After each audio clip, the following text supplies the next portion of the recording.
Coucou toi, je te propose une petite exploration du monde intérieur avec les cartes du monde intérieur, mon oracle, pour cette nouvelle lunaison, donc pour cette nouvelle pleine lune du lundi 15 juin. Et donc on est sur un tirage qui va concerner les quinze prochains jours, potentiellement un peu, ça va teinter le mois lunaire, mais surtout les 15 prochains jours jusqu'à la prochaine pleine lune. Je rappelle que les cartes sont un outil de mise en lumière, c'est pas un outil de prédiction. Un oracle ne prédit pas l'avenir, il met en lumière ce qui est là euh, et qui demande à être vu pour permettre d'avancer plus léger, de se libérer de quelque chose, de comprendre des choses pour pouvoir avancer de façon plus juste pour soi, dans sa relation à soi, à l'autre, à la vie et en fonction des expériences qu'on traverse dans notre vie. Bien sûr, on est sur un tirage général, donc tu prends ce qui te parle, ce qui résonne pour toi, tu laisses de côté le reste. Je conseille de regarder cette vidéo une première fois et éventuellement d'y revenir d'ici 15 jours pour justement faire un rétroactif de ce qui s'est passé et ça te permettra justement aussi de voir comment après coup le tirage résonne pour toi et ça c'est un outil c'est une façon d'aborder l'outil qui est hyper intéressante et donc effectivement l'oracle, le tarot ce sont des outils de connaissance de soi, ce qui n'empêche que ces cartes ont tout de même un côté un peu magique et voilà les premiers explorateurs qui ont eu la joie de découvrir la première micro-édition de ce jeu à 20 exemplaires, m'en font des retours assez régulièrement et voilà, je sais qu'il se passe des choses assez bluffantes pour toutes les personnes qui utilisent ces cartes et moi la première depuis le début de sa conception. Donc pour ce mois lunaire, pour l'énergie de ce mois lunaire, on a eu la carte du monde extérieur. Le monde extérieur, c'est vraiment cette idée que dans l'énergie du mois, il y a une ouverture vers tout ce qui est le relationnel, le social, les événements, les sollicitations, les rendez-vous, les choses à prévoir, à programmer. Il y a vraiment cette idée de, de s'ouvrir aussi vers le monde extérieur. Donc peut-être de sortir aussi d'une forme de cadre dans lequel on était resté voilà, bien contorsionné, mais là maintenant ça suffit, on s'extrait un peu du cadre et puis donc on va venir reposer les limites de ce cadre, donc repositionner les limites, c'est un peu la thématique aussi centrale du mois. Et donc c'est qu'est-ce qu'on va venir... En fait il y a une notion de structurer notre réalité d'une façon cohérente pour soi, juste pour soi. Et donc justement sur le monde intérieur, sur ce qui est présent actuellement et qui demande à être vu euh, et être compris, il y a la carte de l'espoir. Et donc la carte de l'espoir, il y a cette idée de lendemain incertain. Et c'est comme si jusqu'à présent on considérait que ça n'était pas possible. Et c'est comme si là on s'autorisait à nouveau à croire euh, et à espérer intérieurement quelque chose pour un futur à venir, pour le lendemain. Donc, vois dans quelle mesure ça résonne pour toi. Est-ce qu'il s'agit de relations, de professionnels, de projets de vie, de projets pro. Enfin voilà, tu prends ce qui te parle. Ça peut aussi être, par exemple, je sais pas moi, de dépasser une peur, de, de dépasser des croyances. Par exemple, je sais pas, la volonté peut-être de développer des compétences qu'on s'était interdit d'essayer de développer parce qu'on ne s'en sentait pas capable jusqu'à présent. Et donc là, il y a cette idée avec la carte de l'espoir. L'espoir, c'est pas quelque chose de passif où on est dans l'attente que ça vienne de l'extérieur. C'est on fait ce qu'on peut à notre niveau, ce qui relève de notre responsabilité. Et pour le reste, on remet ces graines voilà, d'intention, d'espoir au vent et donc ben, aux mystère de la vie, tout simplement. Et en plus, sur une nouvelle lune, on est vraiment sur poser des intentions, nouvelle lune dans la symbolique. Et poser des intentions, c'est semer des graines. Qu'est-ce que j'ai envie de voir grandir dans ma vie? Et ici, avec cette fleur de pissenlit, avec les graines qui s'envolent, il y a vraiment cette dimension de, de choisir ce qu'on veut, sans certitude qu'on arrivera à atteindre notre objectif, mais on s'autorise pour ce mois lunaire à... Voilà, il y a cette notion que intérieurement, euh, pour que ça puisse éventuellement se réaliser, il faut déjà y croire. Si je ne crois pas qu'une plante va pousser si je sème une graine, je ne sèmerai pas la graine. Et donc rien ne poussera. Et donc il y a cette idée de faire sa part et de faire confiance pour le reste. Au niveau du monde extérieur, sur ce qui est présent qui demande à être vu, il y a la carte de l'élève et du maître. Cette carte qui est très particulière pour moi parce que cette carte est un petit clin d'œil à tous mes anciens élèves, puisque j'ai été prof de sciences médico-sociales pendant plusieurs années dans l'éducation nationale. Et en fait, il y a cette idée avec la carte de l'élève et du maître euh, de d'observer un petit peu ce qui se joue dans les postures, dans notre posture, dans la posture des autres, dans la posture qu'on prend vis-à-vis des autres aussi, dans nos relations. Et cette idée que parfois on pense que on ne peut pas soi-même prendre une décision, démarrer quelque chose, euh, voilà, faire des choix, apprendre des choses. Il faut que ça vienne de l'extérieur. Il faut que ça vienne d'une validation extérieure. En fait, c'est ça. L'élève et le maître, c'est cette idée du besoin d'être validé par l'extérieur. Et alors, ça revient, hein, le maître, symboliquement, c'est aussi la structure sociale, c'est la transmission. Donc, c'est ce qu'on a appris dans notre éducation, dans nos conditionnements sociétaux, culturels, sociaux, culturels, psychiques aussi, en fonction de ce qu'on a vécu dans notre parcours de vie. Et donc il y a cette idée de s'affranchir, en tout cas la nécessité de voir que peut-être on remet un peu trop notre la possibilité d'aller vers quelque chose d'épanouissant, quelque chose qui va pousser dans notre vie. On le remet un peu trop dans le bon vouloir et la validation du monde extérieur ou d'une personne pour qui on peut avoir peut-être de l'admiration, voilà, qu'on considère peut-être comme meilleure ou supérieure à nous, ou plus légitime, et finalement de se réfugier un peu derrière ça pour du coup ne pas mettre en place des choses.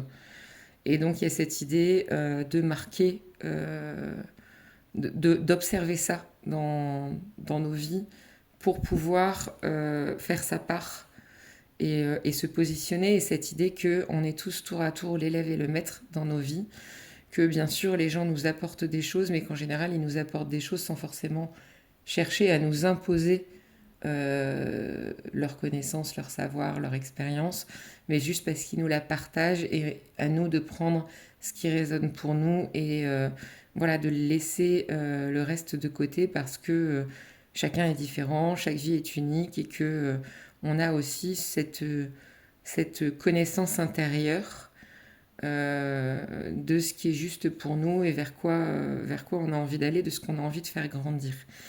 En tout cas, il y a cette notion quand même de transmission.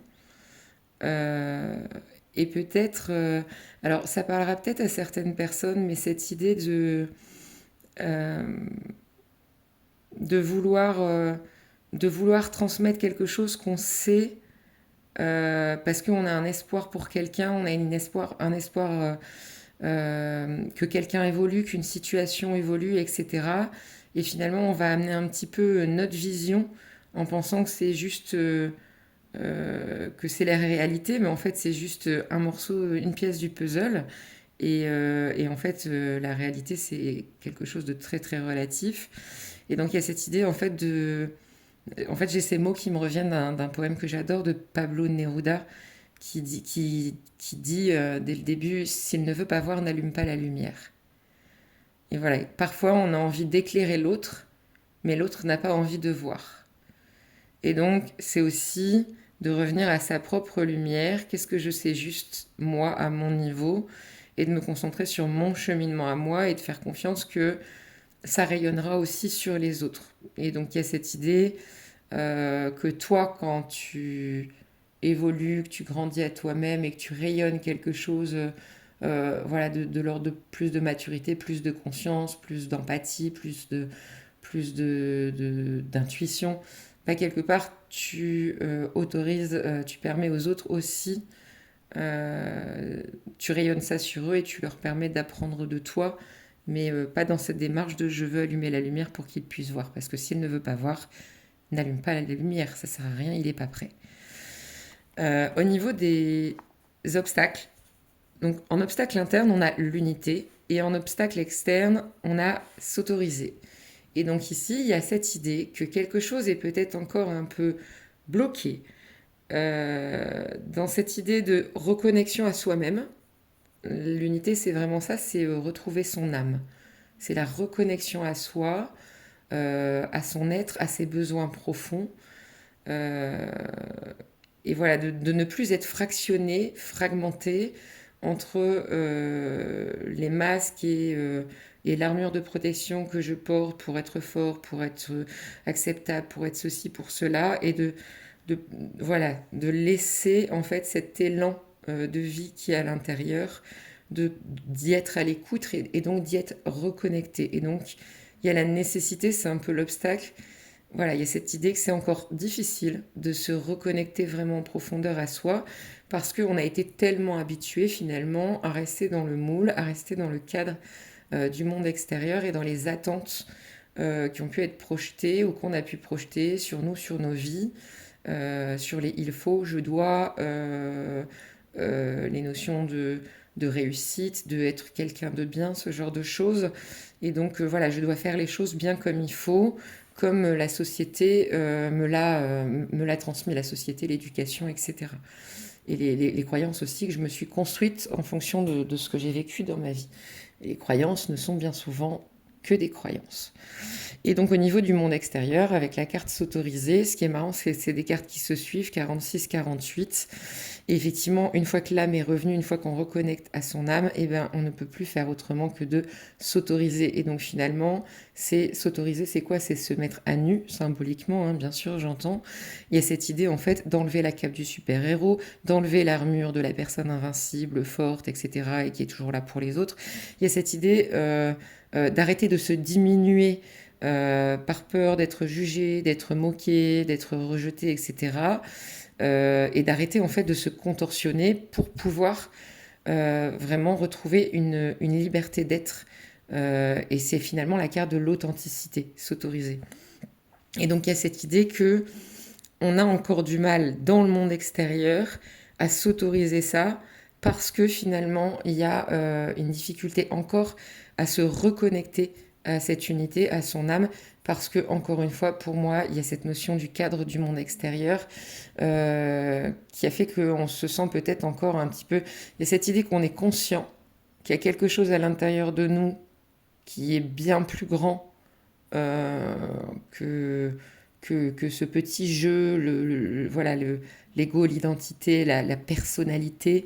Au-delà de ça, il y a un être qui demande juste à vivre et à être, tout simplement, et à rayonner, et donc à s'autoriser. Et donc pour ça, il faut pouvoir ouvrir la porte et laisser cette âme revenir à notre contact. C'est l'heure de la croquette du chat. Et les ressources. Alors justement, au niveau des ressources, on parle de dépouillement et donc on parle de se libérer de quelque chose. Il y a quelque chose à lâcher pour pouvoir retrouver son propre ancrage, pour pouvoir être solide avec soi-même. Il y a des bagages ici qu'il faut déposer, qui ne nous appartiennent pas, qui ne nous ont jamais appartenu. des choses qui nous ont été transmises, hein, des poids, ça peut être de l'intergénérationnel, du familial, de l'éducation, voilà, des messages que tu as entendus et qui inconsciemment, je vais donner un exemple tout bête, je parlais récemment de la colère. Si par exemple tu as entendu dans ton enfance quand tu te mettais en colère, qu'est-ce que t'es vilaine, qu'est-ce que t'es, c'est pas beau quand t'es en colère, t'es pas belle quand t'es en colère, souvent c'est aux filles, t'es pas belle quand t'es en colère, ou voilà, ou ah, bah tu me fais de la peine, moi je pensais que tu aurais voulu me faire plaisir, et c'est tout des choses comme ça, voilà, des messages inconscients qu'on entend, qu'on intègre, et où on finit par porter des choses, des croyances, des loyautés invisibles qui finalement nous alourdissent et qui nous empêchent finalement de marcher plus léger et de danser, j'ai envie de dire, cette vie. Et donc du coup, c'est reprendre, voilà, prendre son sac à dos, s'alléger, libérer les bagages qui sont devenus trop lourds et qui ne nous appartiennent pas en fait.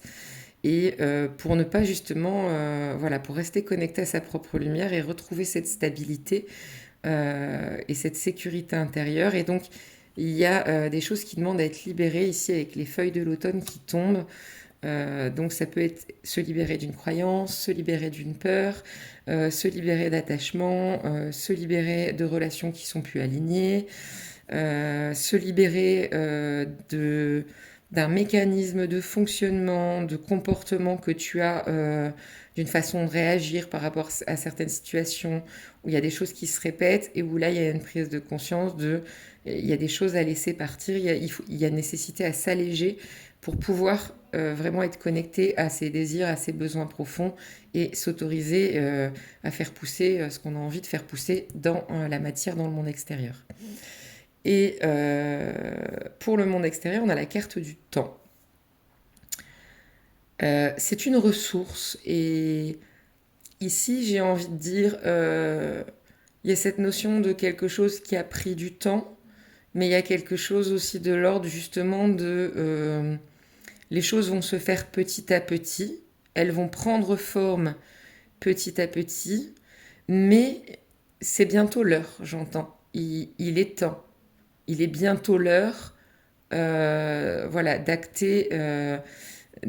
Ici, je suis à nouveau attirée par la tête, le petit squelette. Il y a cette idée que tout passe, hein.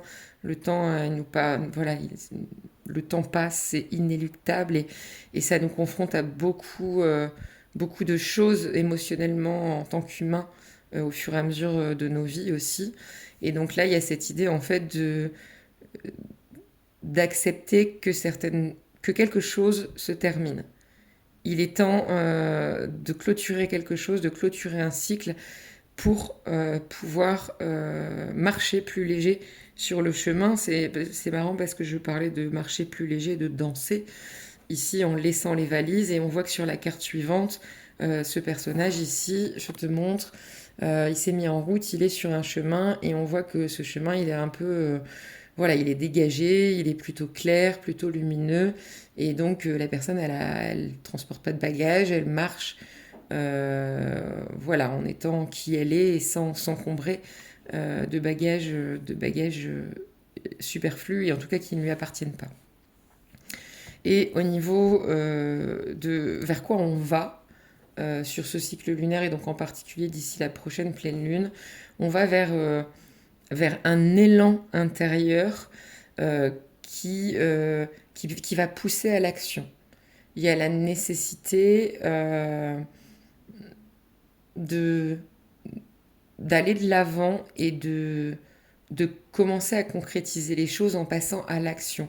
Et alors, c'est amusant, c'est que si on regarde cette colonne, on a quand même ici trois personnages qui font face, notamment les deux premiers qui sont les bras ouverts.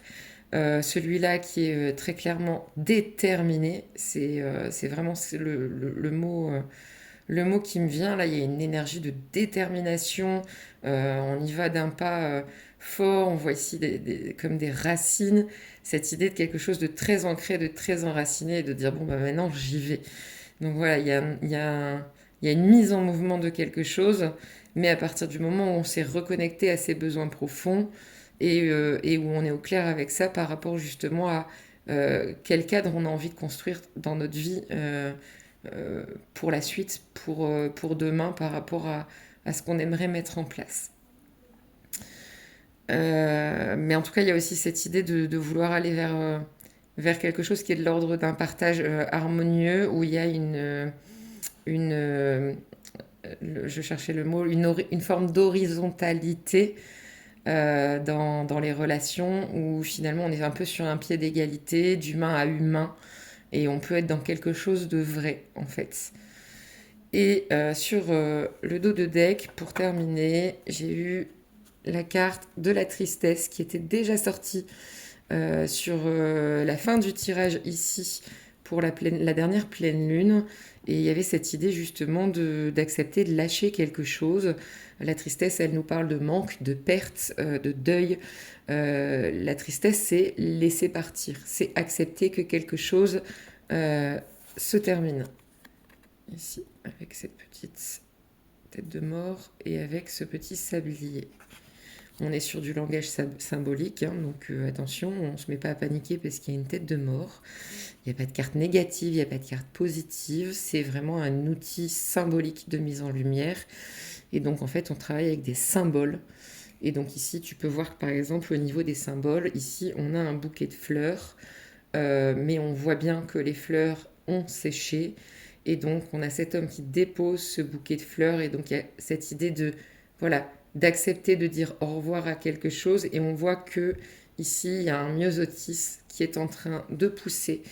Et donc, il y a un renouveau qui est possible à condition de lâcher ce qui nous maintient finalement dans cette douleur, dans cet inconfort, dans quelque chose où justement on n'arrive pas à s'autoriser, où on est déconnecté de soi-même et où on se sent finalement prisonnier dans un cadre qui ne nous correspond pas.